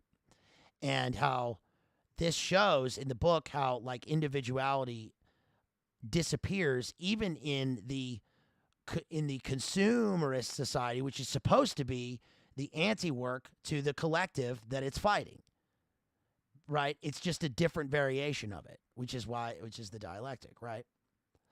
And he says on page 234, the boys who work near Abu Rashid have no face or speech. Their features are identical. They are his features. They don't need their own features or voices. They are surrendering these things to something powerful and great, which is why they both wear masks, the victim and the perpetrator. As far as I'm concerned, listen, you do what you want, but these boys have weapons training. They're an active militia, as I understand it. I've heard killings of foreign diplomats have been traced to this group. Rashid says, women carry babies, men carry guns. Weapons are man's beauty. He talks about how he had a wife killed by the phalange. Page 236, Mao believed in the process of thought reform. It is possible to make history by changing the basic nature of a people. When did he realize this? Was it at the height of his power or when he was a guerrilla leader at the beginning with a small army of vagrants and outcasts concealed in the mountains? You must tell me if you think I'm totally mad. Thought reform as reality. And the book ends with the wedding, and it ends with a wedding just like at the beginning, but this is a wedding in Beirut where the wedding procession is preceded by an armed guard, armed men. The bridegroom raises his glass to the half-dressed foreigner on the top floor balcony, and then they pass into the night, followed by a jeep with a recoilless rifle mounted at the rear. It is over too soon. Only one thing, of course. Sometimes, page 241, someone is out there with a camera and a flash unit. Britta stays on the balcony for another minute, watching the magnesium pulse that brings an image to a strip of film. She crosses her arms over her body against the chill and counts off the bursts of relentless light. The dead city photographed one more time. So the dead city and the photograph in the white flash is also supposed to mimic the big events that have occurred, right? 1945, 2001, and into the white flash of the future. And the reason I called this the Theater of Cruelty, subtitled The Theater of Cruelty, is because it's a reference to, again, Antonin Artaud. And Antonin Artaud was a, I'll talk about him in the present tense as if I was writing a literary essay, a literary analysis. Antonin Artaud is a French theorist, poet, actor who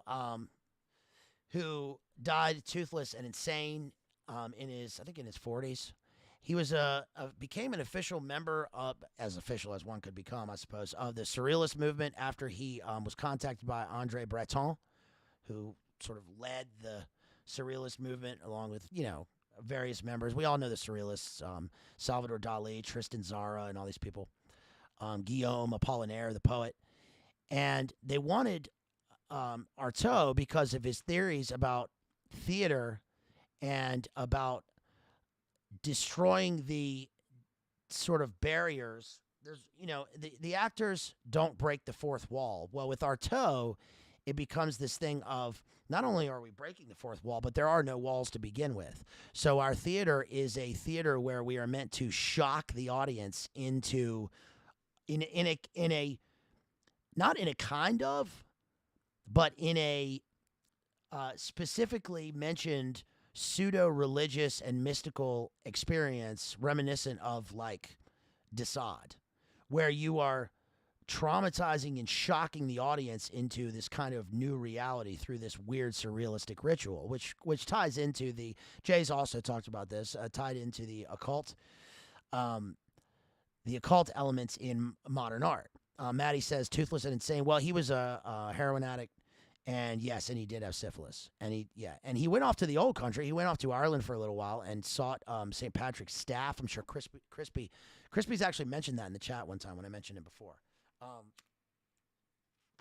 But yeah, I've got all of his work here, and when you think of Artaud, you think of these people like Jerzy Grotowski and some of the, Jean Genet, and really what you think of is like, if you've ever seen like an experimental theater, or if you were ever in college and you went to like a theater production, this is like Artaud. I was in one of these, which is why I always thought it was ridiculous. I mean, it is. How could you not think it's ridiculous? But I was in this play Schweik, called Schweik, the Good Soldier Schweik, which is a Czech play about World War I. And I even at the time I knew this was like the most Artaudian thing that you could possibly be a part of. I took classes. I minored in theater before I trained at drama school. But university and college theater, especially in Europe, is really about experimental theater and modern art. So you study people like Dario Fo, who won the Nobel Prize for Literature, I think in 1997. I think he's an Italian communist playwright, and these people, and that's what your productions become. It's just wanky, right? It's like you imagine like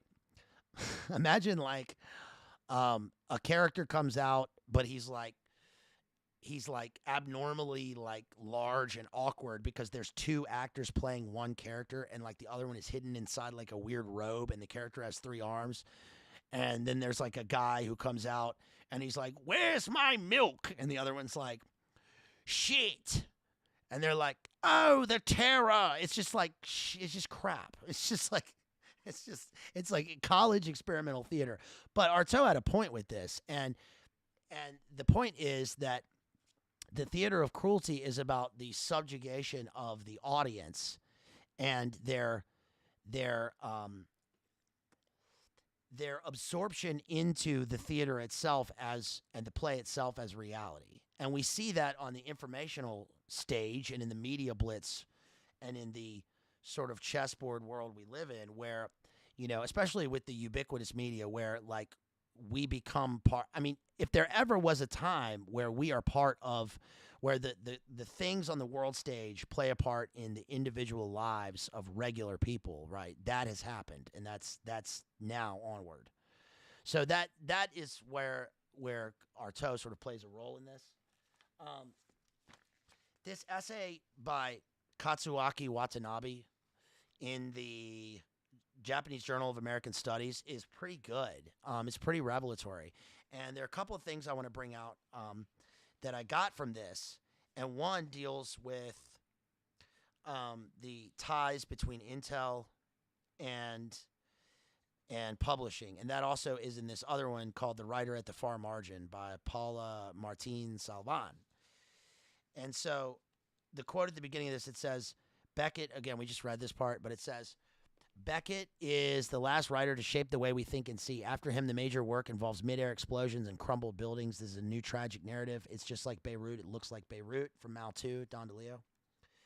And this says, starts off, the W administration was feeling a nostalgia for the Cold War. This is over now. This is a quote. Many things are over. The narrative ends in the rubble, and it is left to us to create the counter-narrative. So Don DeLillo asserted in the December issue of Harper's in the aftermath of the Big 9 event. In this essay entitled In the Ruins of the Future, Reflections on Terror and Loss in the Shadow of September, he puts a special emphasis on the contemporary writer's mission to weave the alternative counter-narrative to set against the new tragic narrative that terrorists have authored. And the countervailing Cold War narrative, W resurrected as an excuse to counterattack, quote, them. It says, let's see. He's going to his thesis in this is that he's going to ponder the very nature of our identity in terms of the apocalyptic calamity of Big Nine. And he says, from this perspective, he referred to some marginal episodes he gleaned out of the smoky rubble as embryos of the perspective counter-narrative that carried, quote, around their edges the luminous ring of coincidence, fate, or premonition. As a novelist with a particular interest in and concern with the spectacular disasters, terrorist plot, DeLillo advocated in the same essay writing back against the massive spectacle by desperately imagining the details of the crucial moment each individual had experienced. To the same effect, he persisted in meticulously collecting vestiges of diverse memories, even paying close attention to the debris of scattered objects left behind in the mire of wreckage. They shaped in part by rumor, fantasy, and mystical reverberation, and involves some difficulties in verifying whether it is flavored with a shadow history of false memories and imagined loss. As was the case with the big 1963 event, for the next 50 years, DeLillo predicted people who were not in the area when the attacks occurred will claim to have been there. In time, some of them will believe it. That sort of plays into the trying to think how the senator with the 3 letters as initials and the propagation of the thing that she was at the Big 6 event, right? All these responses take into account what is most relevant to him is not so much the verisimilitude of any particular testimony as the mystical reverberation of the quintessential American psyche, albeit versatile and amorphous, taken aback by the unexpected buffet. In the in the Big 9 attack, if the Big 9 attack reminds us of the Big 63 attack, which was featured in his book Libra in 1988, as the 7 seconds that broke the back of the American century, obliquely referring to the Zapruder film, it is chiefly because the airplanes, the things crashing into the Yakin and Boaz, I'll say, might seem to have had a similar effect as the bullets triggered at the Big 63 in abruptly bringing about a, quote, an aberration of the heartland of the real. Paradoxically enough, this aberrant violence reiteratively broadcast owed itself to what was taking place in secret in the heartland of simulacrum America. Let's see. As to what the Babel-like Twin Towers used to epitomize, DeLillo hit the nail right on the head in his penetrating insight that the WTC were not only an emblem of advanced technology, but a justification, in a sense, for technology's irresistible will to realize in solid form whatever becomes theoretically allowable. As if farsighted enough to anticipate the demolition of the towers, DeLillo interpolated the unforgettable scene just in the middle of the voluminous masterpiece Underworld, 1997, in which the WTC, still under construction, is juxtaposed with garbage bags left in stacks as a result of the ongoing strike in New York. Fresh Kills Landfill. Isn't it interesting that the landfill is called Fresh Kills? This classically DeLillo-esque interlude of the surrealistic landscape predicts how the accelerated white-hot future claimed by technology's irresistible will ends up in reality. Omnipresent garbage bags, in stark contrast with the hubristic bulk of the towers viewed from any place in the Big Apple, prefigure once again the saturated garbage bags DeLillo reported having witnessed everywhere in the barricaded third worldish territory where the twin pillars used to soar. Given the deja vu-like synchronicity that oddly links the future-oriented World Trade Center and wastes originating from the past, it is not far-fetched to infer that what DeLillo actually witnessed on the Doomsday was not the ostensibly exploded landmark of the global mercantile transactions, but the implosion of the white-hot future America invented. Crazy. That's insane. This is a really well-written essay, right? Jess says, is that the... Yes. Yeah, exactly. That's her. Let's see. I wrote, looming WTC construction scene juxtaposed against the garbage bags, detritus on the streets in its shadow, the towers over the debris, and human wreckage. Okay. My note on the next page, I'm just going to read my notes on the essay here. It says, DeLillo's own, I can't even read my writing. His very style, DeLillo's own work, his very style, diction, and syntax mimic and appropriate the white-hot future of American and globus industry, advertising, media, and central postmodern ethos. Fragmented world permeated by corporate logos, gimmicks, hubris, and ennui equals loathing. White hot is the Big Adam event.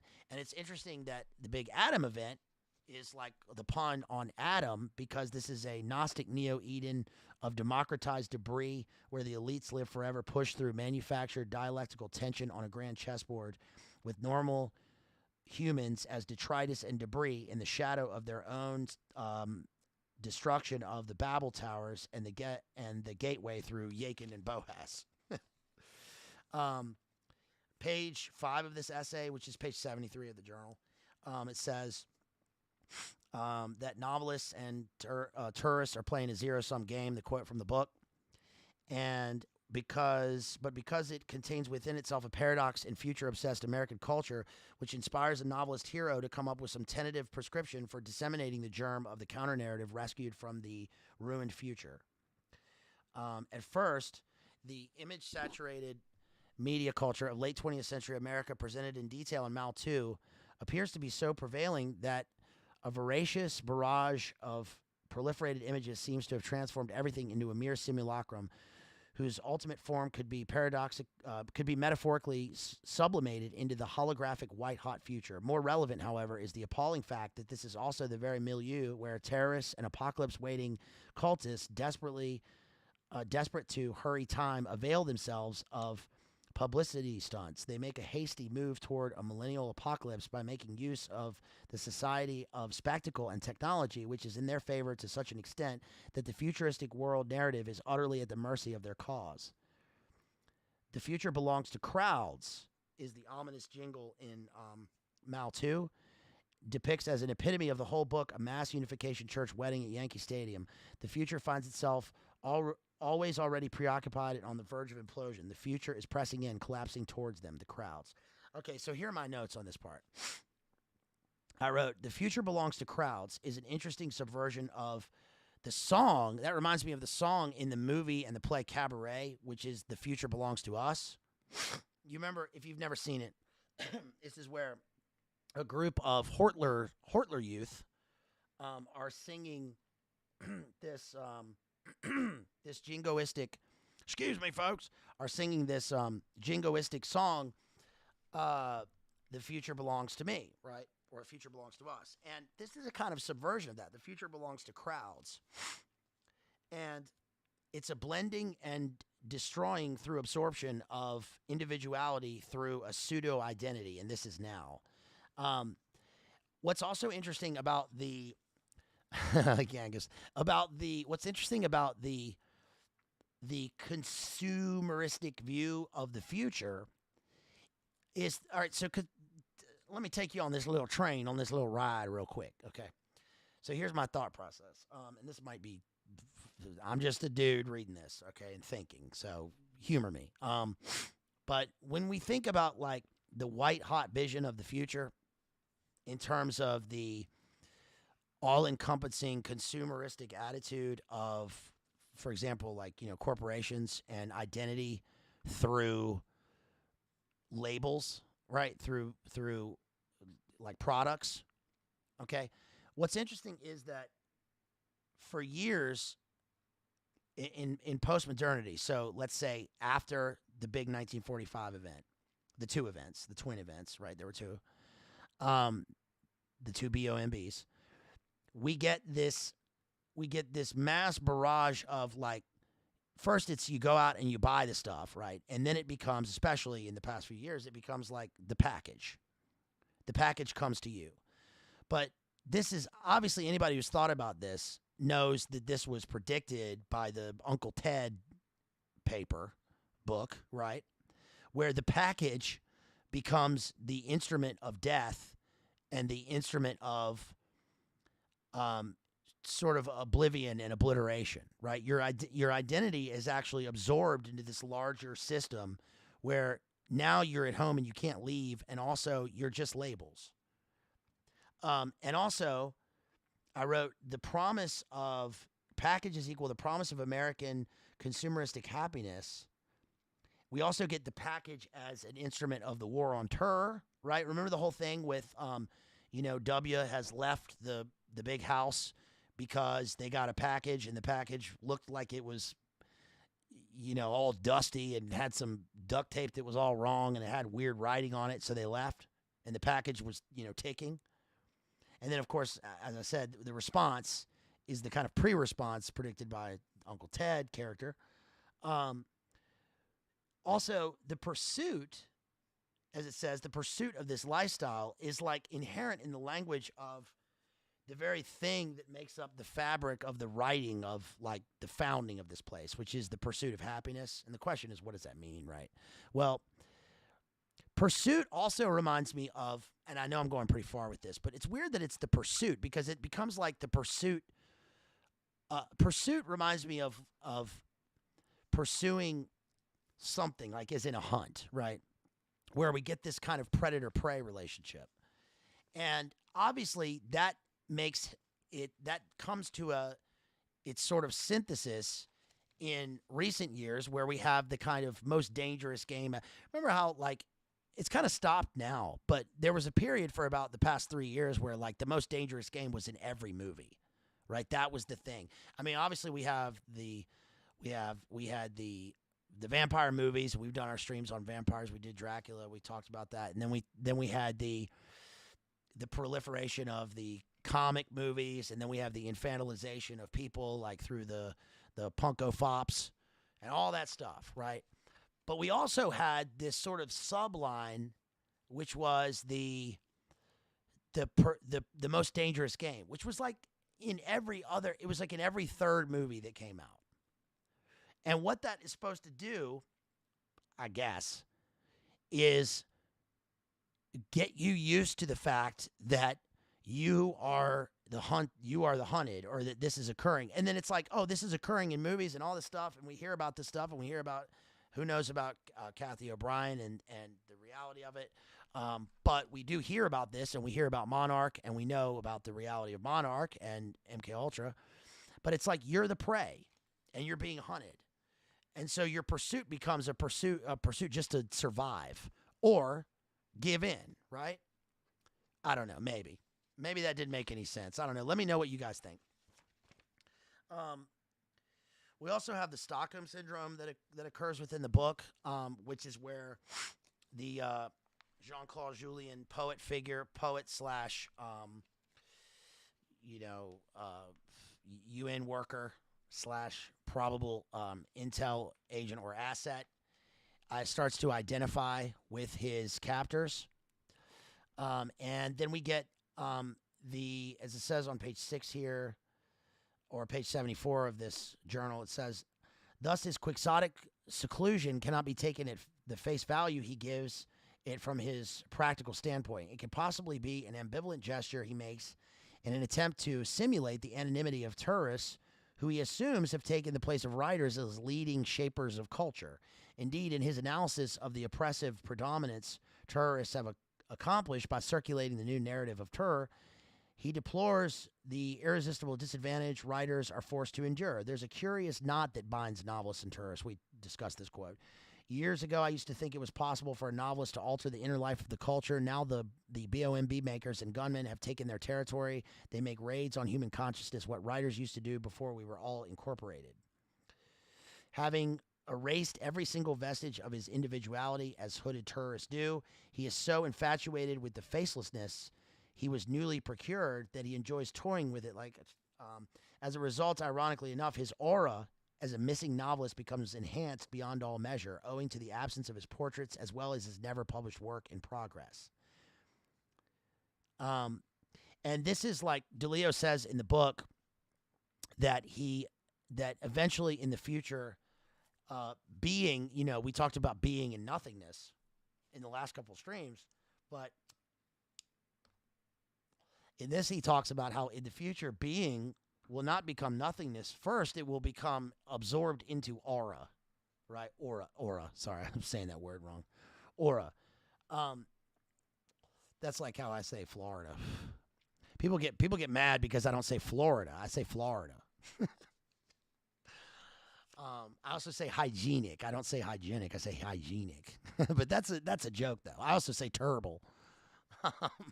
But then that becomes my actual like reality, the real way that I pronounce words. I forget that I was doing it as a joke. On page 75 of the journal, Watanabe says, this dilemmatic incongruity, as DeLillo himself suggests in an interview, precisely originates from the intriguing fact that the endlessly reproducible photographic image is a kind of crowd in itself. And I wrote, this is excellent. The metaphor extends to the title Mao Ii and the Warholian photographic reprint into oblivion, just like memetics. And how it bookends the book. There are bookends in the construction of the narrative. And I wrote at the bottom here, it says in the essay, it says, they survive the ubiquitously proliferated images of crowds who survive as a community instead of individuals. This observation, however, does not necessarily exclude another interpretation that on a potential basis they are reminiscent of the amorphous yet, the visages of myriad future onlookers whose respective gaze only the sitter can envision over the photographer's shoulder, while Bill complains, as in self-mockery, about the metamorphosis he undergoes during his own photo session with Britta, which ostensibly reduces him to a mere superficial material. He is not unconscious of the after effect of this quote within a quote mysterious exchange with her. The posthumous implication for posterity, his photographs might post forward with a full three-dimensional depth, comparing this assiduous sitting endowed with ritualistic qualities to his own wake and referring to Britta as a priestess-like mortician who embalms his body. He speculates on the mysterious aura his photographs will reinforce in the not-too-distant future. And I wrote at the bottom here, living forever, the posthumous implications for posterity refers to the living forever through death, but only superficially through the mechanistic technology. In a way, Britta is the very essence of transhumanism.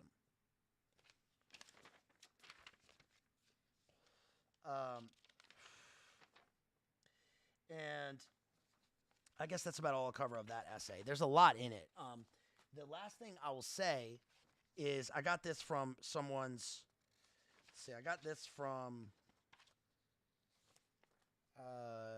one is from European Journal of American Studies, the writer at the far margin, and the other is someone's abstract for their thesis paper on this book. But the two ideas that I gleaned from these are that what I realized is that this is what I was talking about earlier with the George Haddad character, who is, to me at least, sort of a simulation or representative of, for instance, George Plimpton. Now, George Plimpton, if you guys don't know, George Plimpton he died in 2003, the editor of the Paris Review. And I used to buy every month's or every season's Paris Review, and of course I've got their compendium here, which was released on Picador in I think 2008, 2003. Wow, it's been that long. And I like the Paris Review because of the number of great writers that the Paris Review has introduced. Right, Jim Carroll, the poet. They would publish the great writers. There are a number of great, that went on to be or were already Pulitzer Prize and Nobel Prize winning poets and authors that came from the Paris Review or were living in exile in Europe. But obviously, with that in mind, knowing what we know, or anyone with any wherewithal knows, it is a sketch in terms of the big Globus awards that these people get, and you start to wonder, is this just another front? Is this just another front or cutout? And, of course, that brought to mind something that is true, which is that in any outright superficial normie publication will tell you this, that George Plimpton was heavily involved with the Congress of Cultural Freedom, which was a CIA front, and that his letters were published in which he writes after I think Boris Pasternak won the Nobel Prize for Literature and then turned it down, and this created, or at least it was supposed to create, a sort of crisis in publication with the communist capitalist dialectic.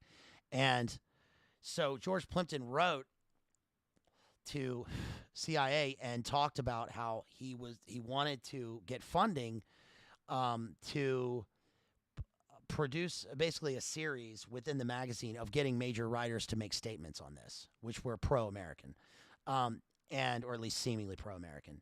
But this is what we've heard and talked and read about this a lot, about culture creation, and it goes deeper than that. That actually Peter Matheson, who was one of the founders of Paris Review, was actually funded by you know whom, and he actually told journalists this most recently at an interview at Penn State, that it was a front, that it was a cutout. And then, of course, that caused me to look into this guy, James Laughlin, who was the founder of New Directions. New Directions is one of my favorite publishing companies because they publish all of the great avant-garde-esque writers of the modern era. They were responsible for Ezra Pound. I mean, Ezra Pound founded a poetry magazine in Chicago with Harriet, we'll forget her name. But Ezra Pound, T.S. Eliot, William Carlos Williams, Rimbaud, Artaud, Céline, a lot of the great and important writers. But, of course, New Directions also was founded by James Laughlin, and it was founded with money from Ford Foundation and the Congress of Cultural Freedom, and he was a heavily involved member of the Asia Society. So there we go again, right? And I guess the last thing I'll say is, I think that the book, I don't think that Mao Ii is like in any way like some kind of a like manifesto. It's just an accurate and truthful view of postmodernity and the world in which we found ourselves. Not that we agree or believe that, but it is the view that they believe, if that makes sense. And I think it depicts a lot of the accuracy of the fragmentation of this sort of wasteland world in which we have found ourselves in a kind of a, at least in a media view and in a cultural created view. So that's about all I got, you guys. I hope you liked that, my analysis of Mao Ii by Don DeLillo, or got something from it. I don't like, I'm not in the role of like recommending books or whatever. And this, we don't do book reviews, right? We're not like doing blurbs about 10-minute blurbs about views. We're doing trying to do a deep dive or a deeper analysis of these books and these works of literature in light of the world, the larger world, the chessboard, geopolitics, culture, media, and looking for looking for truth, lies, and determining a worldview in each of those things, and then determining how they fit with our own. So that's what I got, and hopefully it was okay. If you want to leave a comment afterwards, I'd appreciate it. It helps me with the algo. We're doing pretty well, you guys. I mean, we've been going for November, December, January. We've been going for 8 months, and we've got like what 15,000 hours of watch time. We're doing pretty well here. We've got lots of subs. Thank you to everybody who's subbed, and thank you to the fact that even one of y'all wants to check this out. I really appreciate it. So thank you so much, and thank you for supporting me. If you want to support me, of course you can PayPal, Cash App, Venmo me anytime. I just ordered like $80 worth of books today that we're gonna do, and then we've got our next stream is gonna be a totally different kind of stream. We're gonna do total just fun and laughs, or at least we're gonna try to, and that will be our 1K stream that I promised for so long. So that will be our very next stream. Not gonna do anything else till we do that, okay? but yeah, but Mao Ii and Don DeLillo, I would recommend. Again, I said I don't usually recommend these things, but you could read Don DeLillo if you're looking for a good novel to read. Check out my Shakespeare streams. Check out all the old streams. They're not really old, but old in terms of the channel. In terms of poetry analysis, I think that was a good or worthwhile foundation for the kind of literary analysis that we've been doing. Shouts out to our homeboy out there, DJ Day Gyre, who sends $7.99 Allsbucks. Thank you so much, homeboy. Really appreciate you. Thank you to Kristen, our homeboy Jethro. Thanks to DJ Gangus.